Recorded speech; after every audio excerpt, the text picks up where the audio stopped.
Eva Vilma foi um dos nomes mais imponentes e respeitados da televisão brasileira. Mas, por trás do brilho incessante dos refletores, ela carregou um fardo silencioso que a acompanhou até o leito de morte no Hospital Albert Einstein, em São Paulo.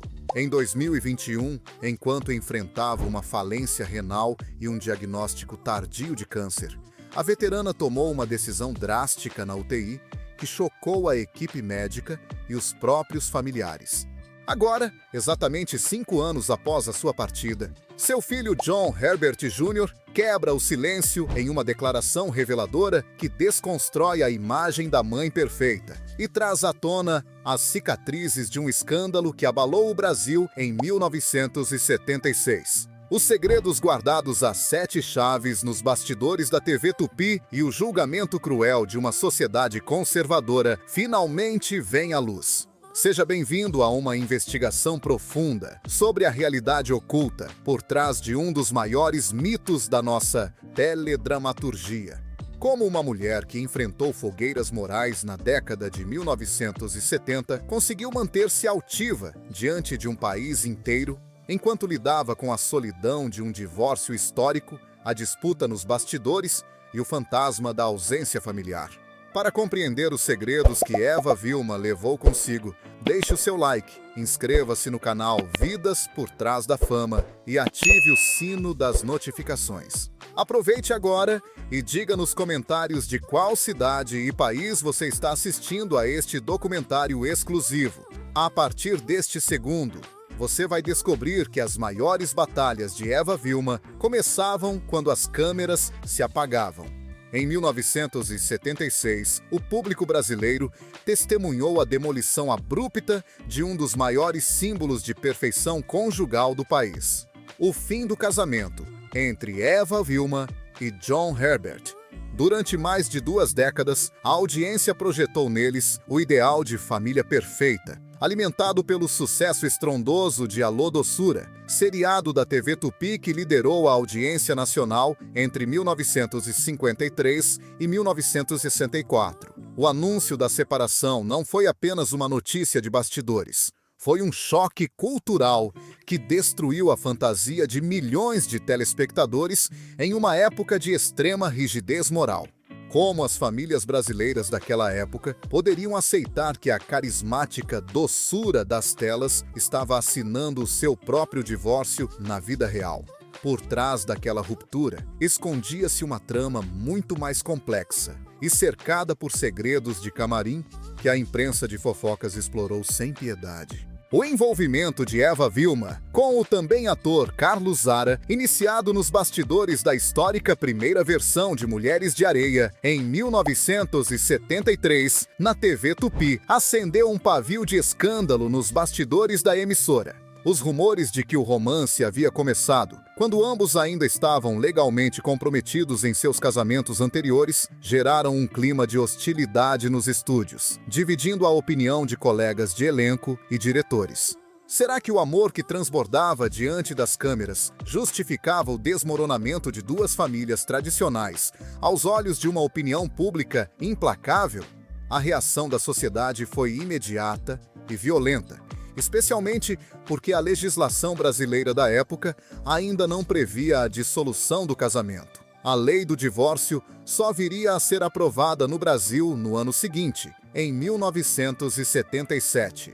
Sem amparo legal ou social, Eva Vilma foi convertida em uma espécie de símbolo de rebeldia moral, sofrendo boicotes silenciosos de marcas publicitárias e críticas pesadas de setores conservadores da imprensa de São Paulo.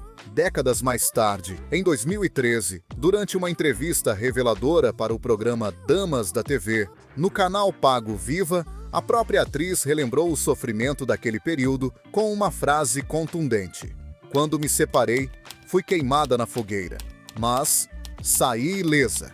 As consequências desse linchamento moral invadiram a intimidade do lar, afetando diretamente a rotina de seus filhos pequenos, Vivian Backup e John Herbert Jr.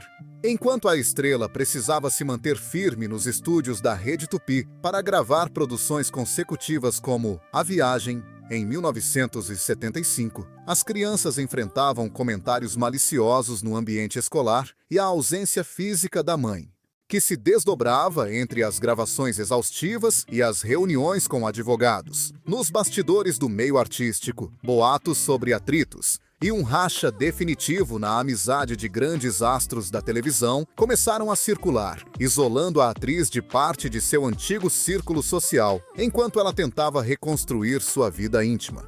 Apesar da fogueira social que tentou consumir sua carreira e sua reputação, Eva Vilma resistiu e oficializou sua união com Carlos Zara no ano de 1979, iniciando uma parceria afetiva e profissional que durou mais de 2 décadas. Contudo, a superação do escândalo público não eliminou a dor invisível das cicatrizes deixadas na infância de seus filhos, que cresceram sob a sombra da superexposição e das ausências provocadas por uma carreira implacável. Diante desse cenário de pressões externas e julgamentos internos, como reagiu o filho da atriz diante de uma mãe que precisou sacrificar a presença diária no lar para sobreviver ao próprio linchamento público? Nascida Eva Vilma Buckup Rifle, no dia 14 de dezembro de 1933, na capital de São Paulo, a futura estrela cresceu em um ambiente marcado pela pluralidade cultural e pela disciplina europeia. Seu pai, Otto Rifle Jr., era um metalúrgico alemão radicado no Brasil, e sua mãe, Luise Johanna, possuía de perto ascendência russa e argentina, o que transformou o casarão da família em um reduto onde a música clássica, a literatura e o estudo de múltiplos idiomas faziam parte da rotina diária.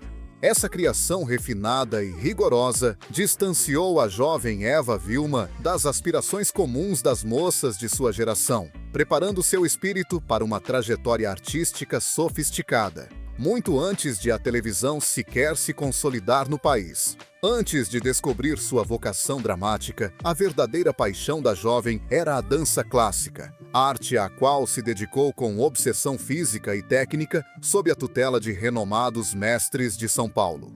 Após anos de ensaios exaustivos conciliados com aulas de canto e violão, seu esforço culminou em um marco profissional aos 19 anos, em 1953, quando foi selecionada para o renomado Balé do Quarto Centenário de São Paulo, uma das companhias de dança mais importantes da época, dirigida pelo coreógrafo húngaro Aurélio Milossi. Essa experiência de alto nível técnico moldou a expressão corporal, a elegância e a postura altiva que anos mais tarde se tornariam as marcas registradas de suas personagens mais marcantes na televisão brasileira.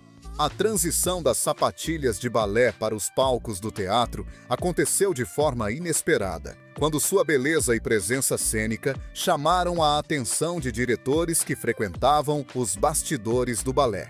Em 1953, Eva Vilma foi convidada para estrear no programa Namorados de São Paulo, transmitido ao vivo pela pioneira TV Tupi, dividindo a cena com o ator Mário Sérgio. Essa rápida migração dos palcos de dança para os estúdios de televisão, em uma era em que a transmissão era feita sem recursos de gravação, exigiu da jovem uma capacidade de improvisação e uma resistência emocional que rapidamente a destacaram como uma das promessas da emissora de Assis Chateaubriand.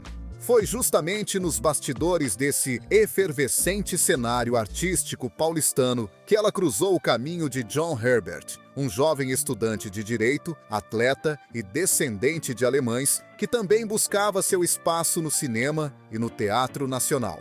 O namoro cresceu sob os holofotes e, em novembro de 1955, o casal oficializou a união na histórica igreja de Nossa Senhora do Carmo, em São Paulo, em uma cerimônia tão grandiosa que atraiu uma multidão descontrolada de fãs, que chegaram a invadir a nave da igreja para ver de perto os noivos. Esse casamento monumental transformou a vida privada de Eva Vilma em um evento público, fundindo sua identidade pessoal com a fantasia romântica de toda uma nação.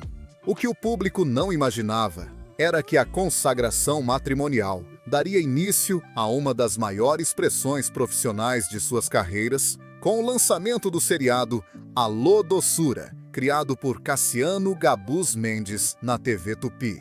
Durante 10 anos consecutivos, o casal precisou interpretar situações cotidianas da vida conjugal com leveza e carinho, criando um padrão de matrimônio perfeito que eles mesmos precisavam sustentar fora das telas para não frustrar os patrocinadores. Diante dessa superexposição constante, onde a linha entre a realidade do lar e a ficção da televisão se tornou perigosamente invisível, como um casamento real poderia sobreviver ao peso de ser um produto comercial de sucesso diário? O sucesso avassalador de Alô Doçura, ao longo de uma década, gerou um desgaste psicológico silencioso e profundo nos bastidores da TV Tupi.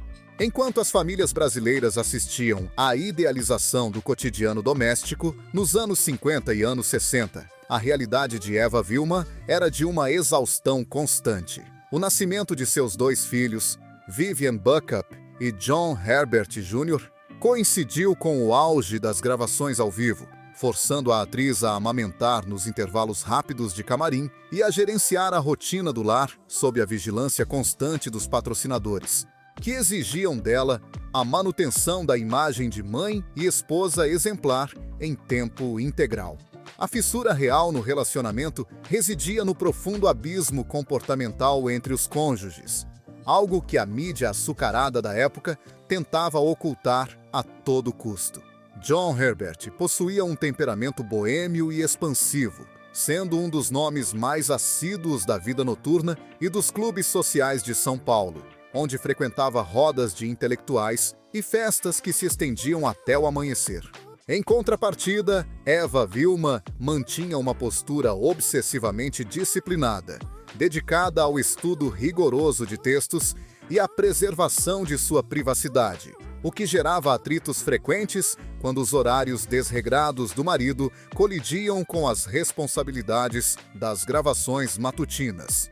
Com o fim do seriado na TV Tupi e a transição da atriz para papéis dramáticos de grande densidade psicológica, a disparidade profissional entre o casal tornou-se uma fonte silenciosa de tensão nos bastidores. Eva Vilma consolidou-se como a principal estrela dramática da emissora, garantindo salários mais elevados e o topo dos créditos em telenovelas de grande sucesso, enquanto John Herbert passou a ser escalado para papéis secundários ou de coadjuvante. Essa inversão no prestígio financeiro e artístico feriu o orgulho do ator, alimentando discussões acaloradas sobre o rumo de suas respectivas carreiras dentro da própria emissora. Na tentativa desesperada de salvar a relação, o casal buscou refúgio na produção de espetáculos teatrais independentes nos primeiros anos da década de 1970, acreditando que o isolamento das turnês nacionais poderia resgatar a cumplicidade perdida. Contudo, a convivência forçada em hotéis e camarins precários do interior do Brasil apenas acelerou o processo de desgaste, expondo que eles já não eram os jovens apaixonados de 1955, mas sim 2 adultos com visões de mundo totalmente incompatíveis. Como continuar encenando o amor no palco de um teatro quando os diálogos no camarim se limitavam a acusações mútuas e silêncios gelados?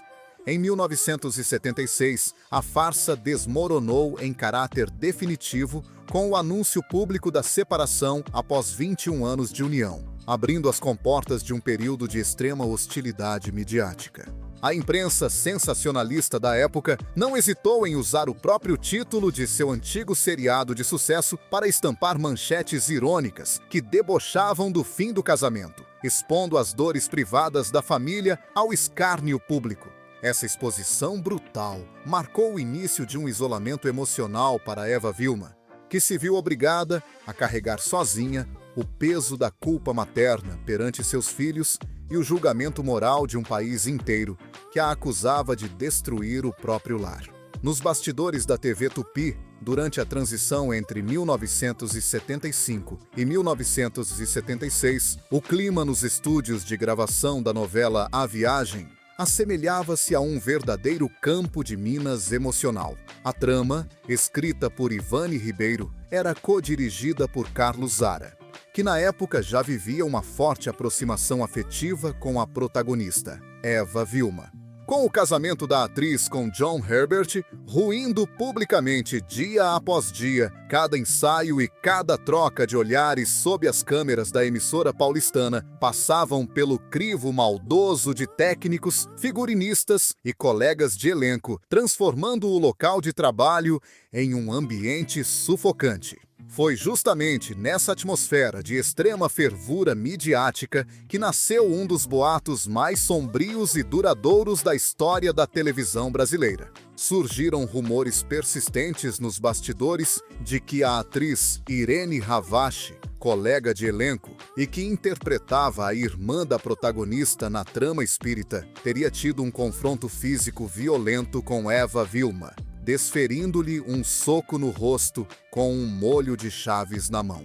A fofoca, que se espalhou como pólvora pelas redações de jornais de São Paulo, afirmava que a agressão havia deixado uma cicatriz profunda na bochecha de Eva Vilma, forçando-a a passar por uma cirurgia plástica clandestina para continuar as gravações. A investigação dos fatos históricos, contudo, desmascara essa lenda urbana como uma cruel armação criada pela imprensa sensacionalista para punir moralmente a atriz pela sua separação. Na realidade, Irene Havashi e Eva Vilma mantinham uma amizade sólida e inabalável que atravessou décadas, baseada no respeito mútuo e na parceria artística nos palcos. O maior teste desse vínculo ocorreu em 1987, quando ambas foram contratadas pela Rede Globo para estrelar a novela Sassaricando, formando um trio cômico de estrondoso sucesso ao lado de Tônia Carreiro. Uma união profissional que jamais teria ocorrido se houvesse qualquer fundo de verdade no suposto escândalo das chaves. O verdadeiro conflito de bastidores em A Viagem não envolvia agressões físicas, mas sim uma severa acusação de favoritismo que pairava sobre a direção de Carlos Zara.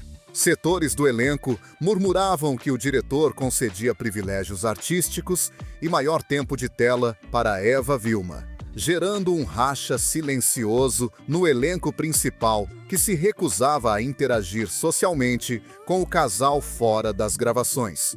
O nível de estresse acumulado nos camarins da TV Tupi era tão avassalador que a atriz frequentemente sofria crises de choro e ansiedade antes de entrar em cena, precisando ser amparada por assistentes de produção para que não abandonasse o estúdio no meio do expediente. Apesar da toxicidade que cercava a produção, a diretoria da TV Tupi optou por capitalizar sobre o escândalo pessoal de sua estrela, explorando a curiosidade mórbida do público para inflar os índices de audiência. Os telespectadores ligavam os seus aparelhos não apenas para acompanhar a saga espírita de Diná, mas para procurar marcas físicas ou vestígios de tristeza no rosto de Eva Vilma que confirmassem as fofocas dos jornais.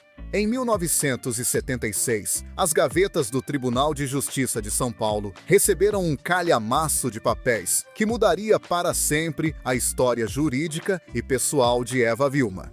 A petição inicial da sua ação de desquite contra o ator John Herbert. Naquela época, o divórcio ainda era um conceito inexistente na legislação nacional. A lei do divórcio só seria instituída no Brasil em dezembro de 1977, o que obrigava os casais a enfrentarem o desquite, uma modalidade de separação judicial extremamente burocrática, punitiva e invasiva. Os autos do processo expuseram aos olhos do juiz e dos escrivães não apenas a partilha detalhada de imóveis e royalties artísticos acumulados em 21 anos de união, mas também os detalhes mais íntimos da rotina de uma das famílias mais famosas do país. Os registros oficiais desse processo revelaram os bastidores financeiros de um casal de astros que, para o público, vivia em um conto de fadas sustentado pela publicidade. A disputa judicial centrou-se na guarda dos filhos menores, Vivian Backup e John Herbert Jr., e na divisão do patrimônio, que incluía o icônico apartamento da família no bairro da Pompeia, em São Paulo, e as cotas de produtoras cinematográficas. Sob o peso de uma legislação patriarcal que tendia a punir a mulher com a perda de direitos caso ela fosse considerada culpada pelo fim da harmonia do lar, Eva Vilma travou uma batalha silenciosa de bastidores para assegurar a custódia das crianças, abrindo mão de uma fatia generosa de seus próprios rendimentos para evitar que os filhos fossem arrastados para um racha financeiro destrutivo. O aspecto mais cruel contido nos documentos daquele desquite era a devassa moral realizada pelos magistrados da época, que rotineiramente submetiam as mulheres a interrogatórios humilhantes sobre suas condutas domésticas. Diante do juiz, Eva Vilma teve sua rotina de estrela da TV Tupi minuciosamente questionada, com indagações formais sobre como suas longas jornadas de gravação e suas viagens de turnê afetavam o bem-estar e a educação de seus filhos. Para uma profissional que encarava a arte com a seriedade de um operário, ver sua dedicação ao trabalho ser usada em juízo como um indício de suposto abandono de lar foi um golpe devastador, gerando uma cicatriz de culpa que ela carregaria em segredo por toda a sua vida adulta.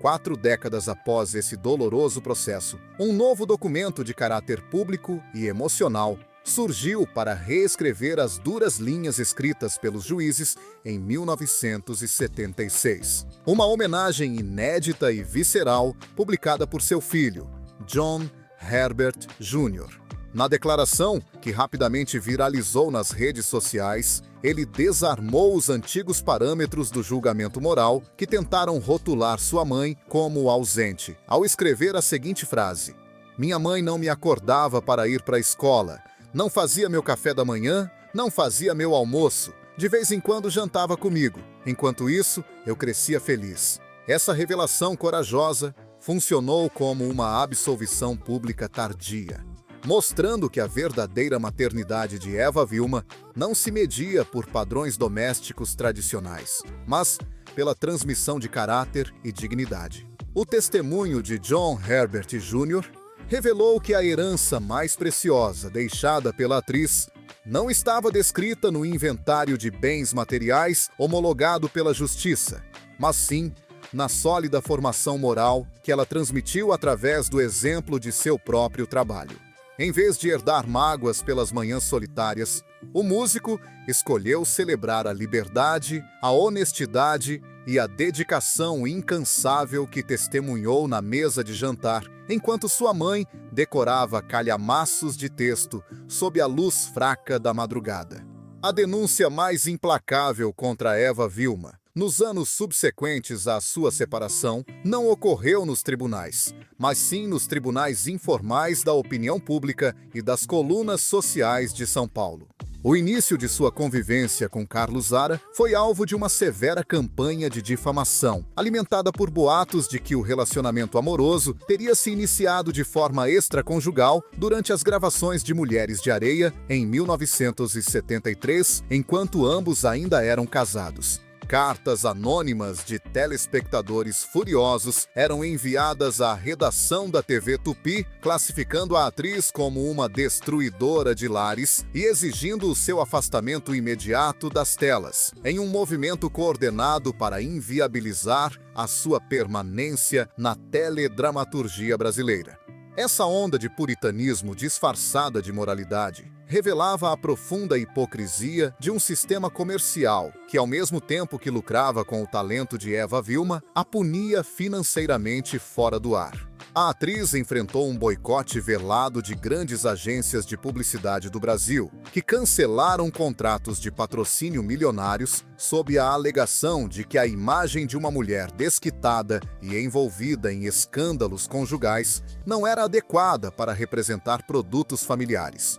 Enquanto atores masculinos como John Herbert e o próprio Carlos Zara continuavam a usufruir de seus privilégios comerciais e sociais sem qualquer tipo de sanção ou julgamento público, toda a penalidade financeira e moral do escândalo foi direcionada exclusivamente à figura da atriz.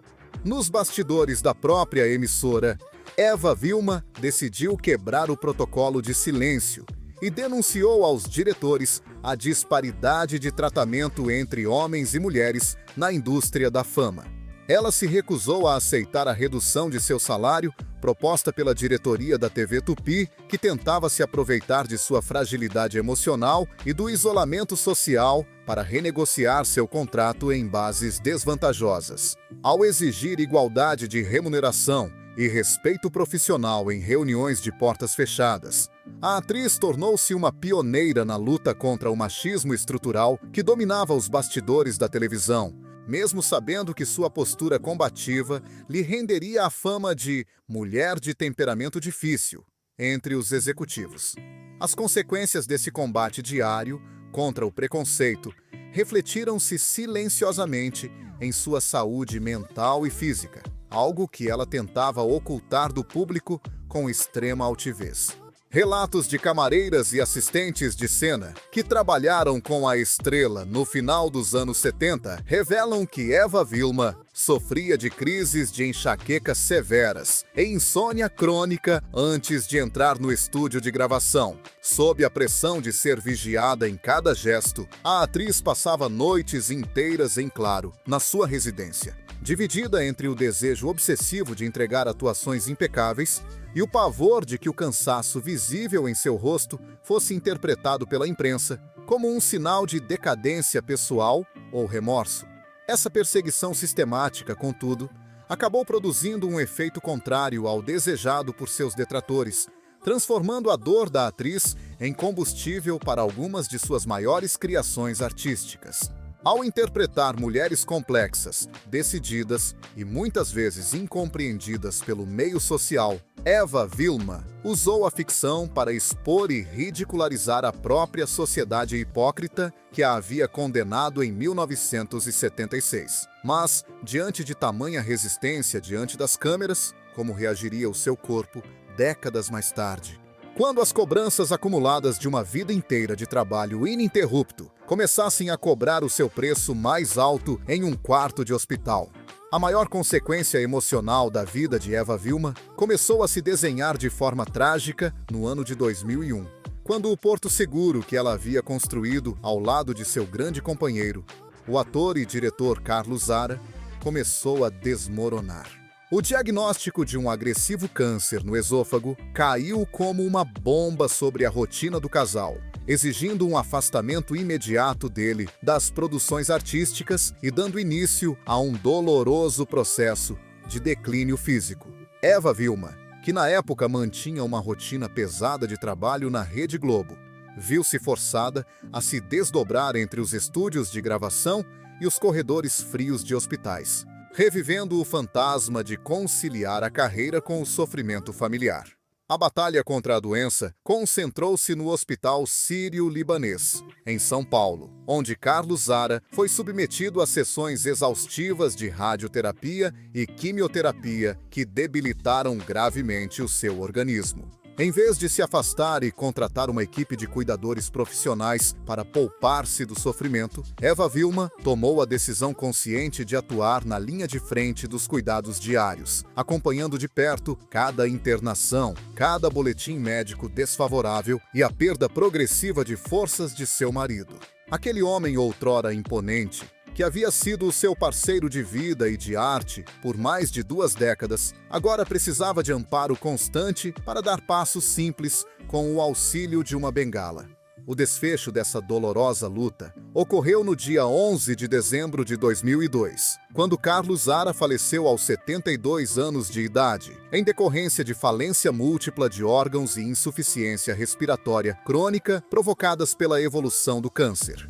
No momento de sua partida, no quarto de hospital, a imagem da estrela de televisão foi totalmente desfeita. Ali estava apenas uma esposa devastada, segurando firmemente a mão do homem que havia enfrentado com ela o linchamento social de 1976. A perda de seu grande amor deixou um vazio permanente em sua vida íntima. Mas a resposta de Eva Vilma a essa dor surpreendeu os colegas de profissão pela sua extrema rapidez. Menos de 2 meses após o sepultamento de seu marido, a atriz recusou o recolhimento do luto e retornou aos palcos de teatro e aos estúdios de televisão com uma fúria de trabalho quase incompreensível para os familiares. Essa imersão obsessiva na arte funcionou como um escudo psicológico contra a solidão ensurdecedora de sua casa vazia. Mas as consequências físicas dessa escolha começaram a cobrar um preço invisível a longo prazo. Sem se permitir o tempo necessário para processar o luto e curar as feridas emocionais da perda, Eva Vilma acumulou uma sobrecarga de estresse e cansaço físico, que, segundo médicos especialistas, acabou fragilizando o seu próprio sistema imunológico nos anos seguintes. A triste ironia do destino é que a mesma força e determinação que a atriz demonstrou ao permanecer ao lado de seu companheiro na UTI seriam exigidas dela própria. Anos mais tarde, quando enfrentou o seu próprio leito de dor sob o olhar impotente de seus filhos. A história de amor e dor que ela viveu com Carlos Zara selou definitivamente o seu compromisso com a vida e com a arte, mostrando que, para ela, parar de atuar equivaleria a parar de respirar. Se você é dessa época e lembra da partida de Carlos Zara, conte nos comentários. E se estivesse no lugar dela, o que farias?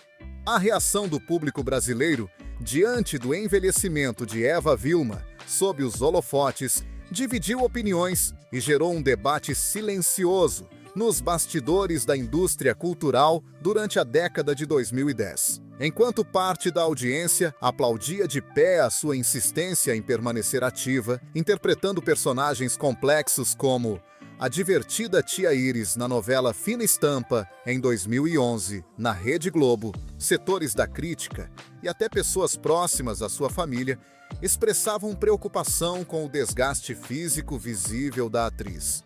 Esse ritmo de trabalho ininterrupto, que ignorava as recomendações médicas de repouso, era visto por alguns como uma demonstração admirável de vitalidade. Mas, para outros, parecia uma fuga desesperada da quietude doméstica que a cercava desde a morte de seu companheiro.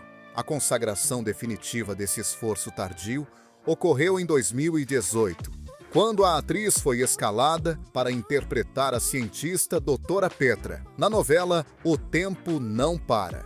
Embora sua participação estivesse prevista para ser curta, a força de sua interpretação e o apelo imediato do público forçaram os autores a reescreverem a trama para trazê-la de volta nos capítulos finais da produção, em 2019. Ao receber o telefonema da produção com o convite para retornar aos estúdios, a reação de Eva Vilma foi de uma espontaneidade quase infantil, exclamando de imediato: "Oba, já estou voltando!" Essa resposta entusiasmada, vinda de uma profissional com mais de 6 décadas de carreira, gerou uma onda de comoção e respeito nas redes sociais, revertendo de vez o julgamento moral que a havia perseguido no passado. Nos bastidores da Rede Globo, no entanto, a equipe técnica precisava adotar medidas rigorosas e discretas para proteger a integridade física da atriz, ocultando do público as severas limitações que a idade avançada lhe impunha. Longas pausas entre os ensaios foram implementadas, e o posicionamento das câmeras era minuciosamente planejado para que ela pudesse gravar suas cenas sentada na maior parte do tempo. O carinho do elenco por aquela presença histórica foi resumido em um gesto do ator Edson Celulari, que correu até o estúdio apenas para abraçá-la e beijá-la durante o intervalo de uma gravação. Esse acolhimento caloroso dos colegas de profissão serviu como um bálsamo para as antigas feridas de uma mulher que, por muitos anos, sentiu-se isolada nos mesmos camarins da televisão. A reação pública nas redes sociais e nos fóruns de discussão sobre televisão transformou Eva Vilma em uma das poucas figuras consensuais em um país politicamente polarizado e culturalmente fragmentado. O público passou a enxergar nela não apenas uma celebridade sobrevivente da era de ouro da TV Tupi, mas a última guardiã de uma dignidade profissional em extinção na teledramaturgia contemporânea. A despeito do assédio dos fãs e dos jornalistas que a cobriam de elogios superlativos, a atriz recusava sistematicamente o rótulo de mito ou diva, preferindo definir a si mesma em entrevistas coletivas como uma simples operária da arte, que dependia da rotina de trabalho para se manter espiritualmente viva.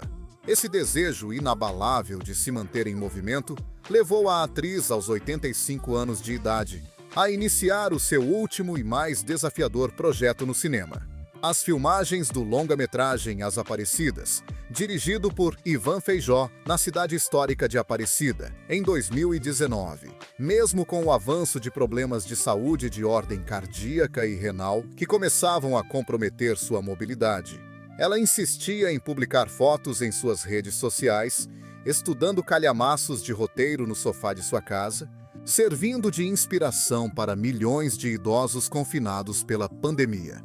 A internação de Eva Vilma no Hospital Albert Einstein, em São Paulo, no dia 15 de abril de 2021, marcou o início de um capítulo final, cercado de angústia e determinação silenciosa.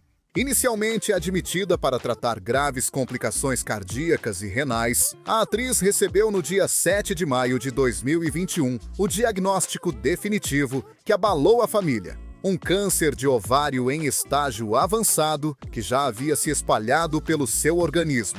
No entanto, a verdadeira revelação sobre esses dias de dor reside na postura obstinada da veterana, que transformou o seu próprio leito de UTI em um espaço de resistência criativa, recusando-se a aceitar a passividade da doença. Durante esse período de extrema fragilidade física, a produção do longa-metragem As Aparecidas, sob a direção de Ivan Feijó, enfrentava o desafio de concluir as gravações de voz, conhecidas na indústria como Office, para a protagonista Otília, vivida pela atriz. Mesmo conectada a aparelhos de monitoramento e sentindo fortes dores, Eva Vilma exigiu que os roteiros fossem levados ao hospital, onde passou a ensaiar as falas e gravou as suas últimas passagens de voz diretamente do quarto de internação. A imagem da atriz debilitada, mas segurando o texto com firmeza, deu origem à sua última e emocionante publicação no Instagram em 21 de abril de 2021, onde escreveu a emblemática frase: "Quem tem arte na veia sabe que o show tem que continuar." Ciente da gravidade do estado de saúde de sua estrela, o diretor Ivan Feijó apressou a montagem de uma versão preliminar do filme para que ela pudesse contemplar o resultado de seu último esforço artístico antes de partir. No Dia das Mães de maio de 2021, seu filho John Herbert Jr. exibiu essa versão do longa em um aparelho de tablet ao lado do leito do hospital, permitindo que a mãe assistisse a si mesma atuar pela última vez, cercada pelo afeto familiar. Exatamente uma semana após essa exibição íntima e emocionante, no dia 15 de maio de 2021, Eva Vilma faleceu aos 87 anos de idade, fechando as cortinas de uma vida dedicada à excelência. A despedida de um dos maiores mitos da televisão brasileira ocorreu sob um manto de absoluto segredo e discrição. Uma escolha que chocou o público acostumado com os funerais monumentais das grandes estrelas. Devido às severas restrições sanitárias impostas pela pandemia de 2021, a família optou por não realizar um velório aberto ao público e manteve em segredo o local e o horário do sepultamento na cidade de São Paulo. Essa decisão, embora dolorosa para os fãs que desejavam prestar suas últimas homenagens, protegeu a imagem da atriz em seu momento de maior vulnerabilidade, garantindo que sua última transição ocorresse longe das lentes invasivas dos paparazzi. O legado de seu último esforço profissional finalmente se consolidou após um hiato de 3 anos e meio, provocado pela crise sanitária e pela sua perda, quando a equipe de As Aparecidas concluiu as gravações na cidade de Aparecida em março de 2023, ao lado de grandes nomes como Norma Bloom e Neuza Borges. A produção do filme preservou intacto o roteiro original, utilizando a voz gravada por Eva Vilma na UTI para imortalizar a sua despedida dos cinemas sem a necessidade de alterações tecnológicas. Se você estivesse diante do fim, usaria suas últimas forças para concluir sua obra de arte? E se você é dessa geração que valoriza o esforço silencioso de uma mãe, registre o seu respeito nos comentários. No dia 15 de maio de 2026, o Brasil alcançou a marca exata de meia década sem a presença física de Eva Vilma, um marco temporal que motivou seu filho, o músico John Herbert Jr., a romper o habitual silêncio de sua intimidade familiar. Em uma rara e comovente declaração pública, ele trouxe à tona reflexões profundas sobre a complexidade de carregar o legado artístico de uma das maiores referências culturais do país, enquanto lidava com a ausência definitiva da mãe. Esse aniversário de 5 anos de partida não funcionou apenas como uma homenagem protocolar, mas como um acerto de contas definitivo com a memória de uma mulher que viveu sob a mira constante da superexposição pública. A revelação mais íntima trazida por seu herdeiro resgata uma definição de luto que a própria atriz costumava registrar em suas anotações pessoais, servindo como uma chave de compreensão para a dor de sua partida. A saudade é o amor que fica. Essa frase, de extrema simplicidade poética, resume a verdade final da vida familiar de Eva Vilma, revelando que as longas distâncias físicas, exigidas pela rotina de gravações e os cafés da manhã, perdidos na infância dos filhos, foram completamente dissolvidos pela permanência do afeto. Para os filhos, a herança emocional deixada pela mãe superou os limites físicos do tempo, transformando a dor da perda em um sentimento contínuo de gratidão e reverência. A verdade final que emerge desse resgate histórico é que a esmagadora culpa materna que Eva Vilma carregou em segredo durante décadas, imposta pelo julgamento moral da sociedade conservadora após o desquite de 1976, era uma ilusão social que nunca encontrou eco no coração de seus filhos. Ao celebrar publicamente os valores de dignidade, honestidade e dedicação irrestrita ao trabalho que testemunhou na mesa de jantar da família, John Herbert Jr. desfez de vez o mito da mãe ausente. Ele provou que a ausência física temporária de uma mãe trabalhadora não compromete a formação moral de seus filhos, desde que o exemplo de vida que ela oferece seja estruturado sobre a integridade ética. Em de alimentar ressentimentos pelas ocasiões em que a estrela precisou priorizar os estúdios de gravação da Rede Globo ou as turnês teatrais pelo Brasil, os filhos herdaram a sua sensibilidade artística refinada, com Vivian Backup dedicando-se ao teatro e seu irmão à música. A herança cênica e musical, que corre nas veias da família, tornou-se o maior testemunho da presença de Eva Vilma no cotidiano de seus descendentes, mostrando que a sua arte nunca foi uma rival da maternidade, mas sim o seu principal instrumento de educação. Ver a mãe decorar verdadeiros calhamaços de texto sob a luz da madrugada foi, para os jovens, a maior lição de profissionalismo e persistência que poderiam ter recebido.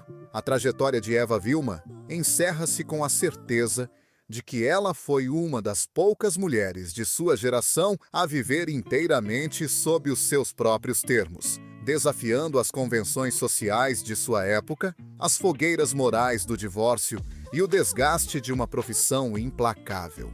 Ela provou que uma mulher pode ser uma estrela brilhante e uma mãe extraordinária, sem precisar sacrificar a sua essência artística para satisfazer as aparências exigidas pelo mundo conservador. Se você concorda que o legado de caráter de uma mãe vale mais do que qualquer presença perfeita, deixe o seu relato. E se estivesse no lugar do filho dela, guardaria orgulho ou mágoa das ausências? A jornada de Eva Vilma nos prova que o maior legado de um artista de verdade não está registrado apenas nos arquivos de mídia ou nos prêmios acumulados na estante, mas sim na integridade dos valores que permanecem vivos no coração daqueles que ficam. Ela enfrentou o julgamento implacável de seu tempo com uma postura altiva e inabalável, deixando claro que a paixão pela arte e o amor materno podem coexistir com absoluta nobreza. Se este documentário investigativo trouxe uma nova perspectiva sobre a vida oculta dessa grande estrela, não se esqueça de deixar o seu like, inscrever-se no canal Vidas por Trás da Fama e ativar o sino das notificações. Aproveite agora para escrever nos comentários de qual cidade e país você está nos assistindo e compartilhe conosco a sua opinião. Para continuar descobrindo as verdades ocultas e os bastidores reais da história da nossa televisão, clique agora no vídeo sugerido que está aparecendo na sua tela, onde revelamos os segredos de outros grandes astros que compartilharam laços de sangue e mistérios na vida real. Eu vou ficando por aqui. O meu muito obrigado pela sua companhia e até o nosso próximo encontro.